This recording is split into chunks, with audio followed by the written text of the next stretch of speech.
Hello दोस्तों, स्वागत है आपका स्टडी स्कोप यूपीएससी में। हम यहाँ पर यूपीएससी की पीवाईक्यू बेस पर सिलेबस को कंप्लीट करने का प्रयास कर रहे हैं। उसी क्रम में हमने गवर्नेंस के सारे पीवाईक्यू डिस्कस कर लिए हैं, जिसको आप प्लेलिस्ट में जाकर देख सकते हैं। आज हम सोसाइटी से संबंधित जितने भी प्रश्न यूपीएससी की पीवाईक्यूज में आए हैं उसकी सीरीज को स्टार्ट कर रहे हैं। तो सोसाइटी है वो GS1 का पार्ट है। तो सबसे पहले जान लेते हैं कि इसका GS1 में कितना वेटेज है। 2022 में सोसाइटी से GS1 में 5 प्रश्न आए थे जो कि 75 मार्क्स के थे और हमेशा इसका जो वेटेज है 75 to 90 के बीच रहता है। तो आप समझ सकते हैं कि जो सोसाइटी है वो बहुत ही ज्यादा इंपॉर्टेंट सब्जेक्ट है GS1 का। GS1 में ये मॉडर्न हिस्ट्री से भी ज्यादा वेटेज रखता है, लेकिन हम मॉडर्न हिस्ट्री जितना इसको टाइम नहीं देते हैं। हम यहाँ पर इसको कॉम्प्रिहेंसिव वे में समझेंगे, इसके सारे पीवाईक्यू को डिस्कस करेंगे। सबसे पहले जानते हैं कि जो सोसाइटी है उसके सिलेबस में कौन कौन से पॉइंट्स है। पहला पॉइंट है salient feature of Indian society, diversity of India. दूसरा है role of women and women's organization, population and associated issue, poverty and developmental issue, urbanization, their problems and their remedies. Next point है effects of globalization on Indian society और सबसे last point है social empowerment,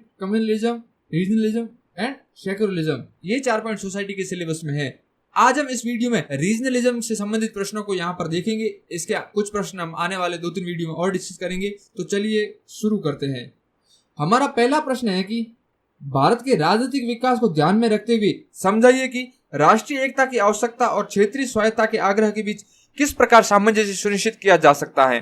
तो यहाँ पर एक word आया है राजनीतिक विकास, दूसरा वर्ड आया है राष्ट्रीय एकता की आवश्यकता और तीसरा वर्ड है क्षेत्रीय स्वायत्तता के आग्रह। तो राजनीतिक विकास से तात्पर्य है कि लोकतांत्रिक शासन, कानून का शासन, नागरिक भागीदारी, संस्थागत सुदृढ़ीकरण, अल्पसंख्यक अधिकार, समावेशिता का और अधिक विकास हो। ये तो हो गया राजनीतिक विकास। अब इन सब चीजों को ध्यान में रखते हुए किस प्रकार से जो दूसरा वर्ड था राष्ट्रीय एकता की आवश्यकता और तीसरा वर्ड था क्षेत्रीय स्वायत्तता का आग्रह। क्षेत्रीय स्वायत्तता के आग्रह से तात्पर्य क्षेत्रीय स्वायत्तता की मांग है। आग्रह का वर्ड मांग है। क्षेत्रीय स्वायत्तता की मांग के बीच सामंजस्य सुनिश्चित किया जा सकता है। तो सबसे पहले हमें बताना है कि राष्ट्रीय एकता की आवश्यकता क्यों है, उसके बाद बताना है क्षेत्रीय स्वायत्तता की मांग क्यों है। और अब हमें पता चल गया कि इनकी मांग और आवश्यकता क्यों है, तो हम बाद में बता पाएंगे इनके बीच सामंजस्य कैसे सुनिश्चित किया जा सकता है। एकदम फैक्चुअल क्वेश्चन है, बहुत ही सिंपल क्वेश्चन है जिसको आप यहाँ पर पढ़कर ही आसानी से समझ सकते हैं। इंट्रो में हम सबसे पहले क्षेत्रवाद को परिभाषित कर सकते हैं कि क्षेत्रवाद एक ऐसी भावना है जिसके अंदर क्षेत्र विशिष्ट के हितों के लिए संगठित होते हैं, जो अनूठी भाषा, संस्कृति आदि के रूप में भी हो सकती है। मेन बॉडी में हम सबसे पहले राजनीतिक विकास को समझा सकते हैं, जो कि अभी हमने देखा है, और उसके बाद हम सबसे पहले बताएंगे कि राष्ट्रीय एकता की आवश्यकता क्यों है। अब क्यों राष्ट्रीय एकता की आवश्यकता है, तो पहला पॉइंट है देश की एकता और स्थिरता की स्थापना करने के लिए, आर्थिक विकास के लिए, प्रभावी शासन व्यवस्था के लिए, सामाजिक शांति के लिए, जैसे अभी हरियाणा में नू हिंसा हुई तो इस प्रकार की घटनाओं को रोकने के लिए राष्ट्रीय एकता की आवश्यकता है। मणिपुर में जो घटना हुई उन घटनाओं को रोकने के लिए राष्ट्रीय एकता की आवश्यकता है। लोकतांत्रिक मूल्यों के संरक्षण के लिए, जैसे मूल कर्तव्य की पालना हो। विविधता में एकता सुनिश्चित करने के लिए, जैसे देश में 22 राष्ट्रीय भाषाएं, तो इस विविधता के बीच एकता सुनिश्चित करने के लिए राष्ट्रीय एकता की आवश्यकता है। अब आगे बताएंगे कि क्षेत्रीय स्वायत्तता का आग्रह क्यों है, कि क्षेत्रीय स्वायत्तता के लिए क्यों मांग उठती है बार बार। तो उसके कारण है केंद्रीकरण को कम करने के लिए, स्थानीय संस्कृति और स्थानीय मूल्यों के संरक्षण के लिए, बॉटम टू टॉप अप्रोच की पालना के लिए, राजनीतिक आकांक्षाएं होती है उनकी पूर्ति के लिए, जैसे जो नागालैंड के कई दलों द्वारा वृहत नागालैंड की मांग होती है, तो वह क्षेत्रीय स्वायत्तता की मांग राजनीतिक आकांक्षाओं की पूर्ति के लिए है। राष्ट्रीय पहचान प्राप्त करने के लिए, जैसे तुलु क्षेत्र है कर्नाटका का, वह बार बार अलग राज्य की स्थापना की मांग करता है। लोकतांत्रिक भागीदारी के लिए, तो निम्न कारणों से क्षेत्रीय स्वायत्तता की मांग होती है। अब इस मांग के बीच और इस आवश्यकता के बीच कैसे सामंजस्य स्थापित किया जा सकता है उसको हम यहाँ पर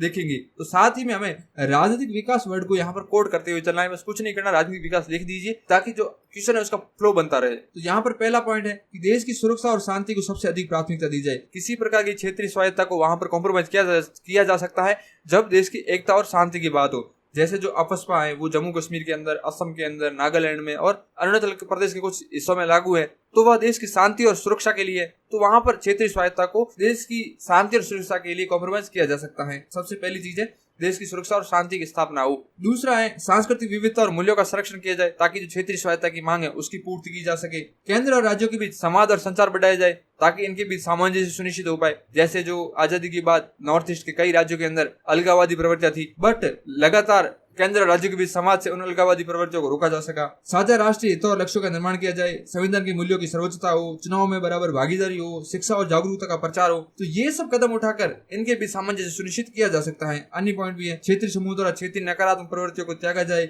या फिर संसाधन और वित्त का समुचित आवंटन हो ताकि सभी क्षेत्रों का आर्थिक विकास सुनिश्चित हो सके। तो इस प्रकार के पॉइंट आप यहाँ पर बता सकते हैं। बहुत ही सिंपल क्वेश्चन था। कंक्लूजन में हम बता सकते हैं कि देश में राष्ट्रीय एकता और क्षेत्रीय स्वायत्ता के लिए सबको मिलकर कार्य करना चाहिए ताकि जो मूल कर्तव्य है संप्रभुता, एकता और अखंडता उसको सुनिश्चित किया जा सके।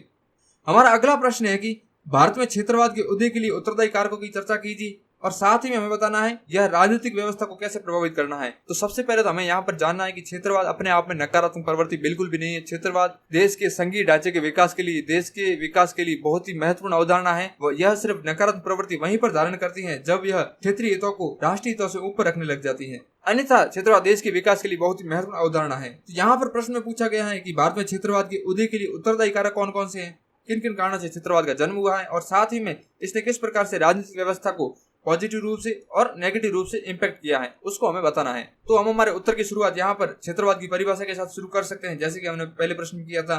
मेन वीडियो में हम सबसे पहले बताएंगे क्षेत्रवाद के उत्तरदायी कारक कौन कौन से हैं, जैसे कि यहाँ पर कारक लिखे गए हैं। ये सिर्फ मैंने यहाँ पर कारक को समझने के लिए लिखा है। एग्जाम में आपको इस प्रकार से बिल्कुल भी नहीं लिखना होता है इतना बड़ा, सिर्फ आपको ये पॉइंट लिखना है, उसके साथ एक एग्जाम्पल लिखना पड़ता है, बस यही आंसर होता है। तो यहाँ पर सबसे पहला कारक है सांस्कृतिक और भाषाई विविधता। अब देश के अंदर भाषाई विविधता और सांस्कृतिक विविधता बहुत अधिक है, तो अपने सांस्कृतिक मूल्यों और भाषाई विविधता को संरक्षित करने के लिए वहां पर क्षेत्रवादी प्रवृत्ति का जन्म होता है। ऐतिहासिक असमानताएं, अंग्रेजों की नीतियां थी क्षेत्रों को बांटने की, उन नीतियों ने क्षेत्रवादी प्रवृत्तियों को सबसे पहले जन्म देने में महत्वपूर्ण भूमिका निभाई। आर्थिक असंतुलन, अब जैसे कि जो पिछड़े राज्यों के बिहार हो गए, झारखंड हो गया, मेघालय हो गया, छत्तीसगढ़ हो गया, उड़ीसा हो गया, तो इन राज्यों के अंदर क्या है, पिछड़ापन है। और महाराष्ट्र जैसे राज्य है वो बहुत अधिक विकसित है, केरला जैसे राज्य बहुत अधिक विकसित है, तो इससे वहां पर आर्थिक संतुलन के कारण वहां पर क्षेत्रवाद की भावना जन्म ले सकती है। संसाधनों का जो वितरण होता है उससे भी क्षेत्रवादी प्रवृत्तियों का जन्म हो सकता है। जैसे झारखंड, छत्तीसगढ़ जैसे जो संसाधन संपन्न राज्य हैं, वहां पर इतना विकास नहीं हो रहा है। वे राज्य सोचेंगे कि हमारे यहाँ से संसाधनों का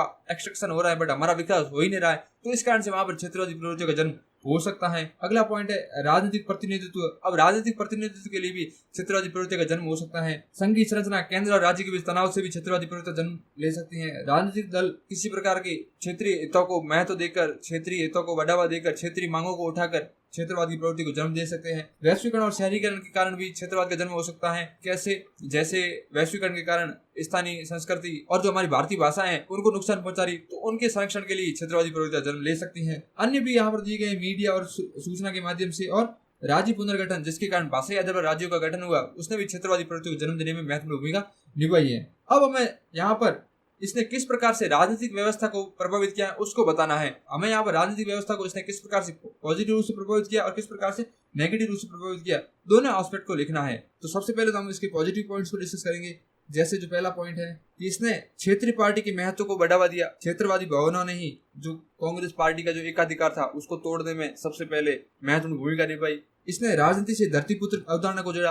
अब किसी क्षेत्र का लोकल आदमी है, उस क्षेत्र से जुड़ाव रखने वाला आदमी है, वही चुनाव में जीत पाता है, क्योंकि क्षेत्रवादी प्रवृत्तियां बहुत ही अधिक मजबूती के साथ खड़ी है। तो उसने धरतीपुत्र की अवधारणा को राजनीति में लाने में महत्वपूर्ण भूमिका निभाई। राजनीतिक विकेंद्रीकरण को बढ़ावा दिया क्षेत्रवादी प्रवृत्तियों ने। क्षेत्रवाद की लगातार मांग से ही सरकार ने विकेंद्रीकरण करते हुए जो पंचायती राज व्यवस्था को जन्म दिया। तो इस प्रकार से क्षेत्रवादी प्रवृत्तियों ने राजनीतिक विकेंद्रीकरण को बढ़ावा दिया। और क्षेत्रवादी प्रवृत्तियों से शक्ति है वो स्थानीय लोगों के पास जाती है, स्थानीय नेताओं के पास जाती है। तो इस प्रकार से भी राजनीतिक विकेंद्रीकरण को बढ़ावा दिया है। क्षेत्रवादी प्रवृत्तियों ने विविध हितों का राजनीति में प्रतिनिधित्व किया है। किस प्रकार से?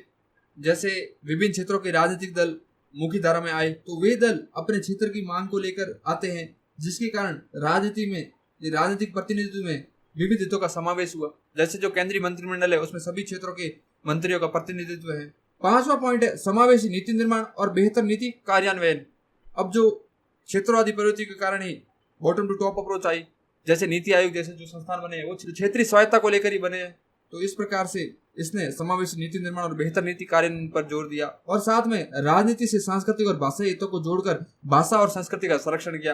तो ये तो हो गए इसके सकारात्मक पॉइंट। अब इसके कुछ नकारात्मक पॉइंट भी हैं। जैसे क्षेत्रवादी प्रवृत्तियों ने अंतर्राष्ट्रीय कूटनीति में बाधा डाली है। जैसे जो अंतर्राष्ट्रीय संबंधों के जो निर्णय होते हैं वो केंद्र के द्वारा लिए जाते हैं, बट इसमें राज्य अपने मांगों को लेकर आ जाते हैं, जिसके कारण केंद्र सरकार सही से डिसीजन नहीं ले पाती है। जैसे भारत बांग्लादेश में तिस्ता नदी विवाद समाधान के बीच जो पश्चिम बंगाल है वो अपने मुद्दे लेकर आ जाते हैं, जिसके कारण इस विवाद का समाधान नहीं हो पा रहा है। दूसरा पॉइंट है कि इसने वोट बैंक की राजनीति को बढ़ावा दिया है। किस प्रकार से? जैसे क्षेत्रीय दल है वो लोक लुभावन मुद्दे लेकर आते हैं, जहां पर उसने वोट बैंक के रूप में मैनिफेस्टो का निर्माण किया है। तो इस प्रकार से क्षेत्रवाद ने वोट बैंक की राजनीति को जन्म दिया। इसने केंद्र और राज्यों के बीच नीति सामंजस्य में समस्या उत्पन्न की है, जैसे जो कृषि कानून हो गए थे, और इसने राजनीति में अस्थिरता को भी बढ़ावा दिया है। क्षेत्रवाद के कारण कई क्षेत्रीय दल आए, और क्षेत्रीय दल आने से क्या हुई, गठबंधन की राजनीति आई, और गठबंधन की सरकारें हमेशा किसी न किसी प्रकार से सत्ता को बचाना चाहती है, और सत्ता को बचाने के चक्कर में राजनीति में अस्थिरता उत्पन्न कर दी है, जिसके कारण सरकारें जल्दी गिर जाती है और चुनाव वापस करवाना पड़ता है, जिससे संसाधनों पर बोझ बढ़ता है। अब इसमें हम वे फॉरवर्ड भी बता सकते हैं कि किस प्रकार से क्षेत्रवाद को पॉजिटिव रूप से यूज किया जा सकता है, जैसे सहकारी संघवाद को बढ़ावा दिया जाए, जैसे नीति आयोग जैसी संस्थाओं का और अधिक सुदृढ़ीकरण हो या निर्माण हो, जीएसटी जैसी जो नीतियां उनका सही से कार्यान्वयन हो, केंद्र और राज्यों के मध्य उत्पन्न संघर्ष का समुचित समाधान हो, और राजनीतिक रूप से प्रेरित क्षेत्रवाद को रोकने के लिए चुनाव आयोग नए नियम लेकर आए, कड़े नियम बनाए। तो ये तो हम वे फॉरवर्ड के रूप में बता सकते हैं। कंक्लूजन में हम बता सकते हैं कि क्षेत्रवाद है वो संघवाद को अधिक मजबूत बनाने के लिए बहुत ही ज्यादा महत्वपूर्ण है, लेकिन साथ ही इसके नकारात्मक प्रभाव को रोकना भी उतना ही ज्यादा आवश्यक है। इस प्रकार के कंक्लूजन के साथ हम हमारे आंसर को समाप्त कर सकते हैं। हमारा अगला सीधा फैक्चुअल प्रश्न है कि भारत में नए राज्यों का गठन कैसे किया जा सकता है। यह प्रश्न 1998 में आया था। इसके साथ एक प्रश्न का दूसरा भाग भी था कि उस समय तेलंगाना राज्य के लिए जो मांग थी उसको सरकार ने अस्वीकार कर दिया था, तो वो क्यों किया था उसके बारे में पूछा था। तो वो आज के टाइम में कोई हमारे लिए बिल्कुल भी रिलेवेंट नहीं है, तो उसको हम बिल्कुल डिस्कस नहीं करेंगे। हमारे लिए इतना ही रिलेवेंस है कि भारत में नए राज्यों का गठन कैसे किया जा सकता है, जिसको हम यहाँ पर आज देखेंगे। तो जो संविधान का आर्टिकल 2 और आर्टिकल 3 है, इस प्रकार की बात करते हैं। आर्टिकल 2 नए राज्यों के प्रवेश और स्थापना की बात करता है, और जो आर्टिकल 3 है वो नए राज्यों के गठन और मौजूदा राज्यों के क्षेत्रों, सीमाओं और नामों में परिवर्तन की बात करता है। यहाँ पर दो वर्ड पर ध्यान रखना है। आर्टिकल 2 कह रहा है नए राज्यों का प्रवेश, और आर्टिकल 3 कह रहा है नए राज्यों का गठन। इसमें क्या अंतर है? तो आर्टिकल 2 के नए राज्यों के प्रवेश से तात्पर्य है कि कोई देश का हिस्सा नहीं है, उसको देश के हिस्से के रूप में जोड़ना। जैसे जो सिक्किम था वो देश का हिस्सा नहीं था, लेकिन सिक्किम बाद में क्या बना, भारत के अंदर ऐड हुआ, तो इसे बोलते हैं नए राज्य का प्रवेश। और जब सिक्किम को पूर्णतः राज्य का दर्जा दे दिया गया, तो उसे बोलेंगे नए राज्य की स्थापना। और यहाँ पर है नए राज्य का गठन, तो जैसे आंध्र प्रदेश से अलग करके तेलंगाना को बनाया था, तो उसे बोलेंगे नए राज्य का गठन।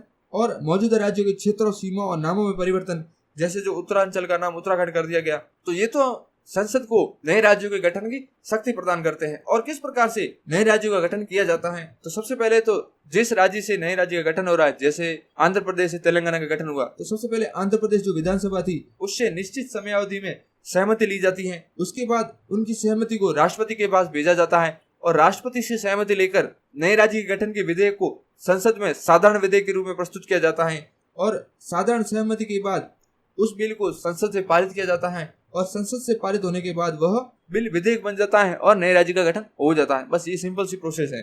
और कौन कौन से कारण है जो नए राज्य के गठन की बात करते हैं, किन किन कारणों से नए राज्यों का गठन किया जाता है, वह भी पॉइंट यहाँ पर दिए गए हैं। जैसे प्रशासनिक कारणों से, जैसे उत्तराखंड को यूपी से अलग करने का मेन कारण प्रशासनिक कारण ही था, क्योंकि उत्तराखंड पहाड़ी राज्य है और उत्तर प्रदेश मैदानी राज्य था, तो वहां पर प्रशासन में असुविधा हो रही थी। दूसरा है क्षेत्रीय विविधता और सांस्कृतिक विविधता के लिए, जैसे भाषा को लेकर हो गए। जैसे मद्रास से अलग करके आंध्र प्रदेश बनाया गया था, तो वहां पर तेलुगु भाषा का मुद्दा ही था। विकास की दृष्टि से पिछड़ापन, जैसे आंध्र प्रदेश से तेलंगाना को अलग बनाया गया, क्योंकि जो तेलंगाना था वो पिछड़ गया था, जिसके कारण तेलंगाना के कई नेताओं ने अलग राज्य की मांग को उठाया। चौथा कारण है राष्ट्रीय सुरक्षा के लिए, जैसे जम्मू एंड कश्मीर और लद्दाख का विभाजन इसी कारण से किया गया। ये तो हमने यहाँ पर कारण बता दी। हमारा अगला प्रश्न है कि राजनीतिक सीमाओं और क्षेत्रीय सीमाओं को सह टर्मिनस होने की आवश्यकता है। क्या आप सहमत हैं? यहाँ पर एक वर्ड आया है सह टर्मिनस। इससे क्या तात्पर्य है?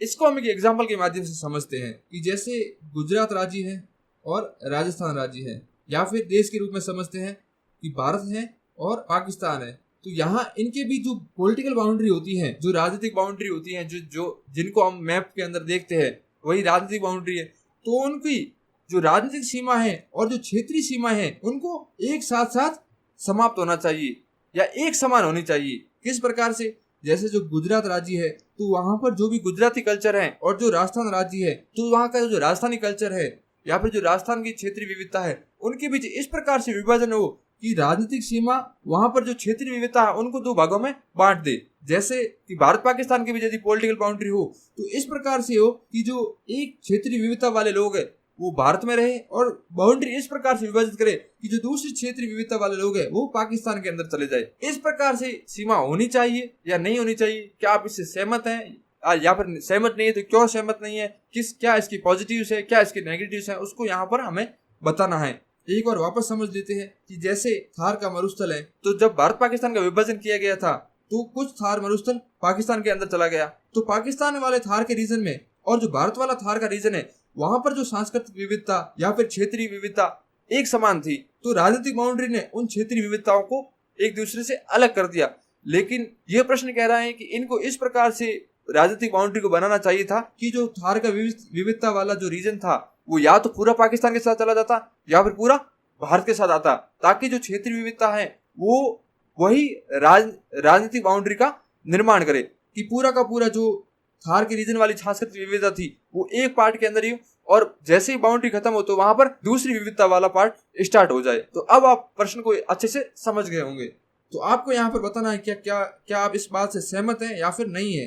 अब यहाँ प्रश्न से तात्पर्य यहाँ पर मैंने लिखा है कि राजनीतिक सीमाओं और क्षेत्रीय सीमाओं को सह टर्मिनेस होने की आवश्यकता से तात्पर्य है कि राजनीतिक विभाजन को किसी क्षेत्र के भीतर प्राकृतिक या सांस्कृतिक सीमाओं के साथ पूरी तरह से संरेखित होना चाहिए। यह सीमाएं किन्हीं राज्यों के बीच भी हो सकती है और किन्हीं दो देशों के बीच भी हो सकती है। अब हम इस प्रश्न की शुरुआत कैसे करेंगे।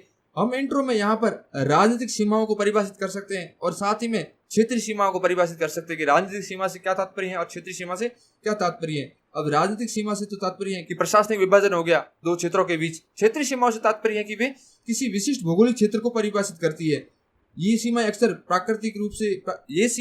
प्राकृतिक विशेषताओं, सांस्कृतिक कारकों व ऐतिहासिक संबंधताओं या विभाजनों से उत्पन्न हो सकती है। तो इस प्रकार से हम राजनीतिक सीमा और क्षेत्रीय सीमाओं को परिभाषित करके अपने प्रश्न की शुरुआत कर सकते हैं।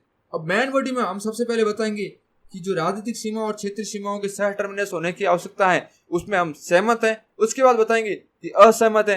अब सहमत क्यों होंगे तो इसके जो पॉजिटिव रिजल्ट आएंगे उसको हम सहमति में लिख देंगे और जो इसके नेगेटिव एस्पेक्ट है उसको हम असहमति के रूप में लिख देंगे। तो सहमति में सबसे पहला पॉइंट है, इससे क्या होगी, सांस्कृतिक एक रूपता उत्पन्न होगी।